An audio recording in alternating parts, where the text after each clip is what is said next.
Star defensive end J.J. Watt just had his heart shocked back into rhythm last week from a condition called AFib and then play football. On today's 2-Minute Checkup, I'm going to talk about AFib, what are some of the treatments, and then what's the big deal with him playing in the first place.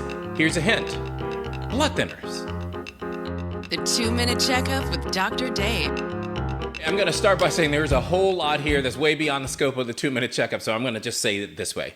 I'm really glad that he's doing okay. I really am. Here are a few important points. You may have already read by now that AFib is a highly irregular abnormal heart rhythm that can have two main consequences. One of them is that the heart rate can go very, very fast. Even when you're sitting there, it can go fast.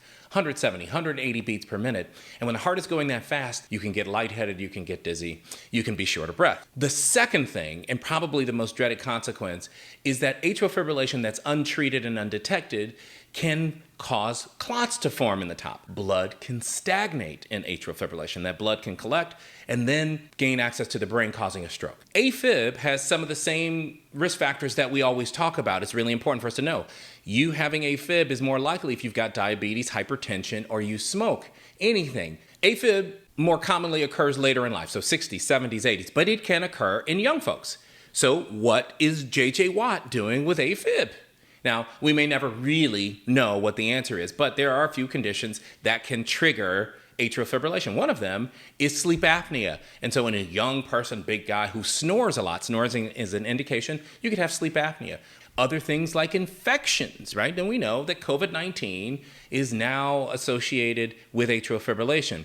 J.J. Watt, about 6 or 7 weeks ago, was diagnosed with COVID-19. Again, we don't know what the answer is, but these are some of the speculations. AFib can be triggered by excess alcohol, caffeinated beverages, pre-workouts, high-dose caffeine. Here's the meat of the story, though. One of the common treatments for atrial fibrillation is to get the heart to go back into normal rhythm. We call it cardioversion, but it's a little shock. Now, I know we've all seen TV programs that have, that somebody had a cardiac arrest, the heart is literally stopped, and then you do the shock. I saw this on Twitter. Rest assured, this is not that. His heart did not stop, but here's the rub. Typically, before the cardioversion, before we shock the heart, we give strong blood thinners, and then after. And the reason is because we talked about the clots that can form in atrial fibrillation. The issue with him playing boils down to this. He was either not on a blood thinner before and or after the procedure, the cardioversion, stop right there, or he is playing a high-impact sport like football while on blood thinners. Think about it.